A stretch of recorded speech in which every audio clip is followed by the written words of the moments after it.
Hello everyone and welcome to another episode of Bible Illustrated Hands. Today's question comes from Blossom. Her question is, I assume it's a her. Hello Boyan, I have a question. Is it okay not to pray as much as other people do? Thank you for your question, Blossoms.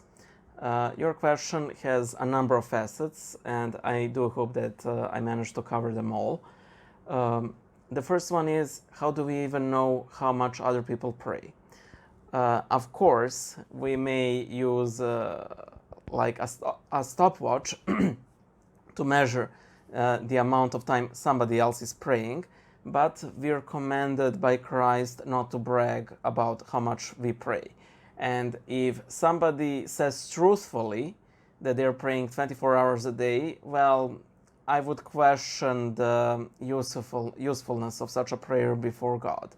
So that's one thing, that we not only cannot know how much other people pray, but that even if we learn the quantity, we will know nothing about the quality. Second thing is, even if somebody prays very little by the stopwatch, as it were, we do not know how much time they spend in the prayer of the heart, the prayer of the inner man, So somebody who might pray a minute a day because they don't have much time, they might as well truly dwell before the face of the Lord 24/7, and then you have complete lack of quantity, of visible quantity, but then you have abundance of invisible quantity and invisible quality. Second aspect to your question is that how much time do you have to pray? How much time are you willing to dedicate of that to the Lord?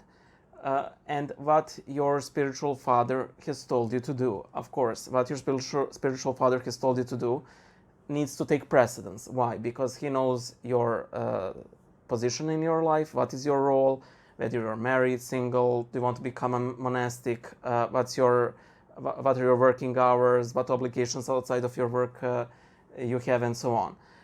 It is not becoming for a layman to ruin his obligations for the sake of prayer. Of course, it is sort of difficult to say what this might be. There is a story about this priest in Serbia, and he saw a mother bringing her son every day for Vespers, and the child was extremely fidgety. And one day before the Vespers, he asked her, when was the last time you made cookies for your son? And she said, well, I don't remember. And he told her, go home and bake some cookies for your son. And she was like, but father, the Vesper service. No.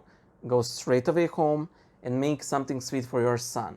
And that is the way of the real wisdom. It is all nice and dandy that this woman wanted to practically live like a nun, attending the entire cycle of services, but that can be a major demonic temptation.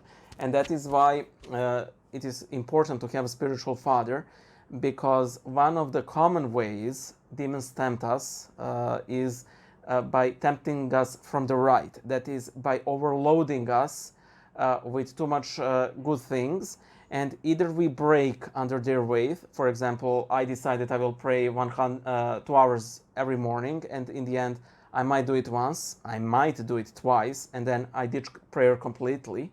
Or what's worse, I succeed in praying 2 hours a day, and then I perish of pride.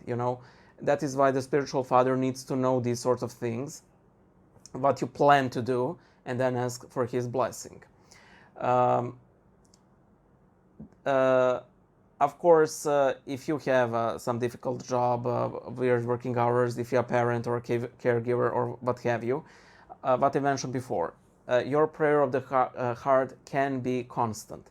However, this might be me reading too much into your question, but I might detect a trace of what's the least amount of prayer I can do that I am still good with the Lord. As Catholics would say, aim for the purgatory and you will end up in hell. Such sort of minimalism in spiritual life is never a good thing. Of course, the Holy Father teaches that there are 3 stages in our spiritual life, where we serve as slaves, those who fear the punishment, where we serve as servants, that is, we aim for the reward, and finally, when we serve as sons and daughters, as the children of the Lord, who serve Him out of pure love. This would be something else. This does not fall into any of these categories. It might be tad of a slave in the sense of, well, how little do I need to pray in order to avoid the sin of not praying? Of course, a single Our Father can save you, can save people around you if it's said with a lot of devotion. But if we say Our Father, in order to tick the box in the to-do list, as I'm very much guilty of myself, so I'm talking exclusively from first-hand experience, it's not a good prayer. So my suggestion for you is discuss this with your spiritual father. He will know what is the proper prayer rule for you, because whether it's too long, whether it's too short, and especially you can ask him about the advice how you should dwell before the Lord outside of your dedicated prayer time. And who knows, maybe you don't even have dedicated prayer time due to the circumstances of your life. So this is something that you should discuss with him, and practically, exclusively with him. Remember, I'm a random guy on internet. These are simply my thoughts. These are not advice, because in the end, as a great tweet goes, I learn from other people's mistakes based on the advice I gave them. So this is simply food for the thought. This is a spiritual father issue that you should discuss with him. So hope to see you guys in the next video. Bye.